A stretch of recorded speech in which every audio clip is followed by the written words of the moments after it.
चेहरा इं चमकंदा जी अंधेरी रात में चोॾहीं जो चंड चमकंदो।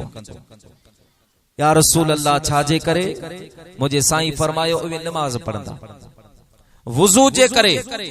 वुजू इंसान पंहिंजा उज़वा धोंदो आहे, लेकिन एडी त इन जी बरकत आहे, एडी त अल्लाह पर रब्बुल आलमीन वुजू में सआदत रखी आहे जो खुदा जो कसम आ किताबन में ईंदो आहे। मुझे साईं फरमायो त जडे मुझो उम्मती वुजू जे इरादे सां बिस्मिल्लाह शरीफ पढ़ी करे हथ धोंदो आहे, अल्लाह पाक हथन जा गुनाह माफ फरमा छॾींदो। हथन जा गुनाह माफ थी वेंदा आहिनि। गुरली करे कुली करे वात में पानी विझी अल्लाह पाक वात जा गुनाह माफ फरमाईंदो आहे। नक में पानी चढ़ाए नक जा गुनाह माफ थींदा आहिनि। मुंहुं धोअंदो आहे, अल्लाह पाक चेहरे जा गुनाह माफ फरमाईंदो आहे। मथे जी मसा करे अल्लाह रब्बुल आलमीन उन जे दिमाग में गलत सोचूं ईंदियूं आहिनि, उन जा गुनाह माफ फरमाईंदो आहे। जॾहिं पेर धोअंदो आहे त अल्लाह पाक उन जे पेरनि जा गुनाह माफ फरमाईंदो आहे। जॾहिं इहो मुस्लमान नमाज जे इरादे सां मस्जिद जे तरफ निकरंदो आहे त अल्लाह पाक हर कदम ते 1 साल नफली इबादत जो सवाब अता फरमाईंदो। नफली इबादत जो सवाब मिलंदो आहे।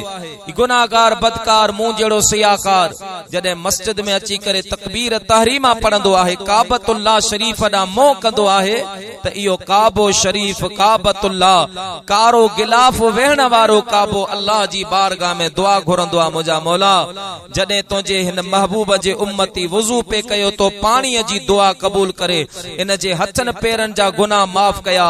हाणे मूं काबतुल्लाह मोह करे तकबीर तारीमा चई तो रब जी इबादत करे रहियो आहे। ऐ अल्लाह मां काबतुल्लाह इन जे हक में तुंहिंजी बारगाह में अर्ज तो करा, इन जो नालो जन्नतिन जी लिस्ट में दर्ज फरमा।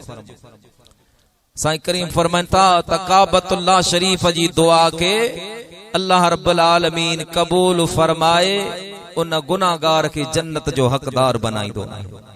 प्यारा दोस्तों, अल्लाह रब्बुल आलमीन तमा असांजे ला तमाम घणा इनाम इकराम कया आहिनि, तमाम घणियूं मेहरबानियूं कयूं आहिनि। हलंदे रस्ते तां जेकॾहिं को पत्थर हटाए, जेको कंडो हटाए, जेको मुंहिंजा प्यारा दोस्त बुजुर्गो को भितर हटाए जे, इन इरादे सां इन नियत सां के मुस्लमान खे तकलीफ़ पहुचंदी, मुझे साईं फरमायो तो वो पत्थर हटाईंदो आहे, रब उन जो नालो जन्नतिन में लिखंदो आहे। रहमत हक बहाना में जोयद बहा नमी जोयद, अल्लाह पाक जी रहमत बहाना तलाश कंदी आहे त कंहिं न कंहिं बहाने सां रसूलुल्लाह जो उम्मती नेक कम करे त मां रब उन जो नालो जन्नतिन जी लिस्ट में लिखां। अल्लाह ताला तव्हां असांखे नेक साले अमल करण जी तौफीक ता फरमाए। हाणे जेतिरा घणा आयो ओतिरो बुलंद आवाज सां मुझे हबीब जी बारगाह में हिकिड़ो मोहब्बत वारो दुरूद ऐं सलाम पढ़ो त मां तव्हांखे अल्लाह जो कुरान बुधाया। मिली पढ़ो सल्लल्लाहु अलैहि या रसूल अल्लाह वसल्लम अलैहि या हबीब अल्लाह सल्लल्लाहु अलैहि या रसूल अल्लाह वसल्लम अलैहि या हबीब अल्लाह। प्यारा मुसलमान भाईरो अजीजो दोस्तों, अल्लाह ताला जी जात बाबरकात पंहिंजे पाक कलाम मजीद में इरशाद फरमायो, अलिफ लाम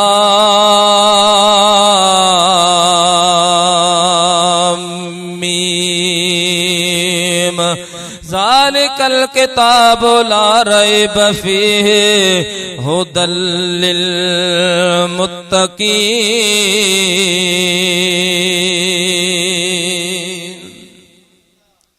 अलिफ लाम मीम टे हरफ, अलिफ लाम मीम। अल्लाहु आलमु बिमुरादिही। मुझा प्यारा दोस्तों बुजुर्गो, ई अलिफ लाम मीम टे हरफ जिन जी माना, जिन जो मतलब, जिन जो मफहूम अल्लाह रब्बुल आलमीन जानंदो आहे। रब्बुल आलमीन के इन जी खबर आहे। अल्लाह पाक का अलावा ॿियो कंहिंखे बि मुंहिंजा प्यारा दोस्तो ख़बर नाहे सवाइ इमामुल अंबिया जे। न आलम के ख़बर आ, न मौलवीअ के ख़बर आ, न पीर के ख़बर आहे, न मुहद्दिस के ख़बर आ, न मुजद्दिद के ख़बर आ, न मुंहिंजा प्यारा मुजतहिद के ख़बर आहे, न मुंहिंजा प्यारा दोस्तो मुफस्सर के ख़बर आहे कि हत्ता के इंसान त पंहिंजी जा पर हिन आयत करीमा जे माना जे हज़रत जिब्रील अमीन खे भी ख़बर नाहे। आलमन के, मुजद्दिदन के, मुजतहदन के, मुफस्सरीन के, मुहद्दिसीन के तो खबर ना है, पर खुद जिब्रील अमीन के भी खबर ना है। जिब्रील अमीन के भी खबर ना है अवा जो छा इरादो आहे रसूलुल्लाह सल्लल्लाहु अलैहि वसल्लम के खबर आहे या ना है? आहे ना सही। चंद अड़ा भी मानू आहिनि जेके चवन था तो रसूलुल्लाह सल्लल्लाहु अलैहि वसल्लम के खबर ना है। उन्हनि जो अकीदो उन्हनि के मुबारक। पर मुंहिंजा प्यारा दोस्तो बुजुर्गो अल्लाह ताला जी ज़ात बाबरकात तुंहिंजी मुंहिंजी रहनुमाई रहबरी जे लाइ मदीने वारे मीर के हिन कायनात मबूस फरमायो आ। अल्लाह ताला जी ज़ात बाबरकात मदीने वारे मीर के कुरान पाक जी सूरत में किताब अता फरमायो। अल्लाह ताला जी ज़ात बाबरकात फरमायो राणा यो किताब हिन में दस्तूर लिखल आहे, हिन में प्रोग्राम लिखल आहे कियां अवां के उम्मत जी तबलीग करनी आहे, कियां अवां के उम्मत जी इस्लाह करनी आहे, कियां अवां के मार बकरीम जे तरफ इंसान के पुकारणो आहे। ओ मुंहिंजा प्यारा दोस्त बुजुर्गो पो अल्लाह ताला जी ज़ात बाबरकात तुंहिंजे मुंहिंजे प्यारे हबीब करीम सल्लल्लाहु अलैहि वसल्लम के पंहिंजी बारगाह में विहारे करे अल्लाह ताला जी ज़ात बाबरकात रसूलुल्लाह के पान पढ़ायो आहे। अल्लाह पाक पंहिंजे हबीब के पान पढ़ायो। कुरान करीम में अल्लाह ताला जी ज़ात बाबरकात फरमाइंदो आहे अर्रहमान अल्लमल कुरान खलकल इंसान अल्लमहुल बयान। अल्लाह ताला जी ज़ात बाबरकात फरमाइंदो आहे उहो बरकत वारो रब्बुल आलमीन आहे जे कुरान के नाज़िल फरमायो पंहिंजे महबूब करीम सल्लल्लाहु अलैहि वसल्लम ते खेते ऐं अल्लाह ताला जी ज़ात बाबरकात पंहिंजे हबीब के मा कान व मा यकून जो इल्म दिनो आ। अल्लाह ताला जी ज़ात बाबरकात पंहिंजे हबीब के पढ़ाए करे हिन दुनिया ते मोकलियो ऐं अल्लाह पाक फरमायो मुंहिंजा राणा वञी ऐलान कर इन्नमा बुइस्तु मुअल्लिमा। ऐं दुनिया वारो ॿुधी छॾियो मां मदीने वारे मीर के अल्लाह रब्बुल आलमीन पढ़ायो आ ऐं मां सरकारे दो आलम वरी तवां समूरन जो उस्ताद बनजे आयो आहियां। मुखे रब पढ़ायो मां कान व मां यकून जो कुछ थियो जो कुछ थींदो हर चीज जो इल्म अल्लाह रब्बुल आलमीन पंहिंजे पाक महबूब करीम सल्लल्लाहु अलैहि वसल्लम के अता फरमायो। ऐं हुरूफ मुक़त्तयात यानी अलिफ लाम मीम हा मीम यासीन ताहा इन्हनि जो इल्म आलमन के नाहे बुजुर्गन के नाहे खुद जिब्रील अमीन के नाहे पर रसूलुल्लाह सल्लल्लाहु अलैहि वसल्लम के आहे। बुखारी शरीफ में हदीसा बाब किताबुल बदउल वही में हदीस पाक मौजूदा। मुंहिंजा प्यारा दोस्त बुजुर्गो जॾहिं बि का आयत नाज़िल करणी हूंदी हुई जॾहिं बि को अल्लाह रब्बुल आलमीन अहकाम नाज़िल फरमाईंदो हो त जिब्रील अमीन के अल्लाह रब्बुल आलमीन मकाम खास में घुराईंदो हो। जिब्रील अमीन मकाम खास में वेंदो हो।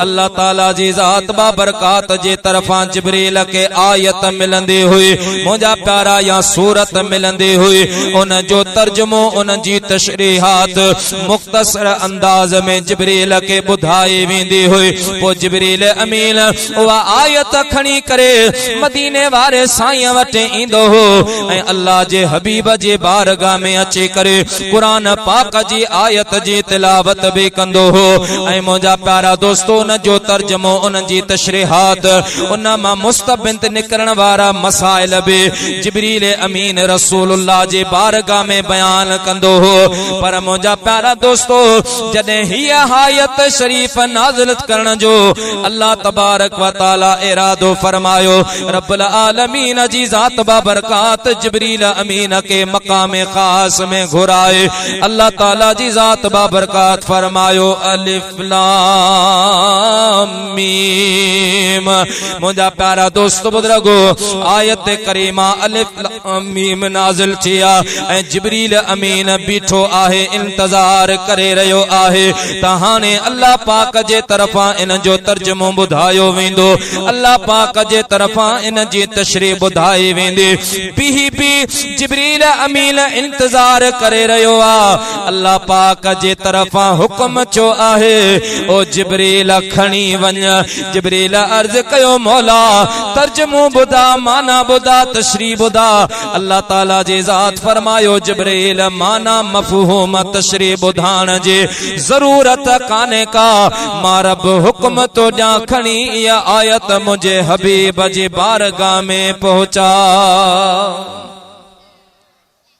जिब्रील अमीन अगे आयतों सूरतों खणी इंदो अची मदीने वारे मीर सल्लल्लाहु अलैहि वसल्लम जी बारगाह में तिलावत कंदो हो त अल्लाह जा हबीब खामोशी सां वही ॿुधंदा त रब केड़ो पैगाम मोकलियो आ जिब्रील छा थो चवे पर जॾहिं ही आयत अलिफ लाम मीम जिब्रील खणी आयो मुझे हबीब जी बारगाह में जिब्रील अर्ज कयो अलिफ मुझे महबूब फरमायो फहम तो लाम हबीबन फरमायो फहम तो मीम पान फरमा लगा फहम तो फज़हब ओ प्यारा जिब्रील ये टे हुरूफ तो पढ़िया आहिन तो के समझ में कोन आयो आहे पर मां मदीने वारो मीर सब कुछ समझी वियो आहियां तोखे समझ में कोन आयो आ पर मां सब कुछ समझी वियो आहियां ओ मुझा प्यारा दोस्त बुजुर्गो भला इं किए तो थी सके जो अल्लाह ताला जी जात बाबरकात पंहिंजे हबीब ते कुरान नाज़िल करे वरी उन महबूब के आयत जी माना भी न अचे उन आयत जी तशरीह भी न अचे उन आयत जो मतलब भी समझ में न अचे त मुझा प्यारा दोस्त बुजुर्गो बज़ाहिर इहो चवणो पवंदो त इहा आयत फुज़ूल आहे जिनजे न का माना न को मफ़हूम न को मतलब आहे पर इं नाहे अल्लाह जे फजलो करम सा मुझा प्यारा अल्फ जी भी माना आहे लाम जी भी माना आहे मीम जी भी माना आहे जेका तुझे मुझे समझ का त मावरी आहे पर आमना जे लाल के इन जो मुकम्मल इल्म हासिल आहे सुभान अल्लाह ई आयत करीमा अमा केड़े भी मकतब जो तर्जुमो थियल कुरान खणो हुरूफ मुक़द्दयात जी माना लिखियल कोन हो अलिफ लाम मीम हा मीम आइन सीन काफ यासीन ताहा माना लिखियल कोन होंदी पर जे तवा तफसीर पढ़ंदा उन तफसीर में अलिफ लाम मीम जे पुछा लिखल होंदो सिर्रुन बैन अल्लाह व रसूलिही ओ पढ़न वारा ये आयत आम मानू के समझ में कोन इंदी पर इयो अल्लाह जे रसूल जे विच में राज जी गाल आहे इयो अल्लाह जे हबीब जे दरमियान में मुझा प्यारा दोस्त बुजुर्गो एकड़े गुझ जी गाल आहे जेका बियन के बुधाण मकसद ना है पर अल्लाह ताला जे जात बाबरकात पंहिंजे महबूब के पाण बुधाए आहे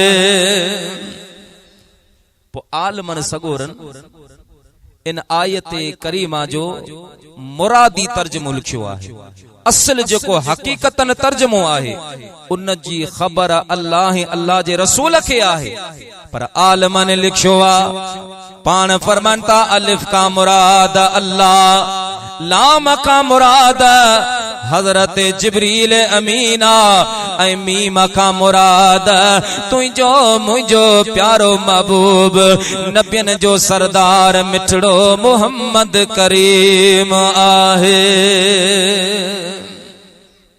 अलिफ का मुराद अल्लाह, लाम का मुराद जिब्राइल, मीम का मुराद मदीने जो शहनशाह।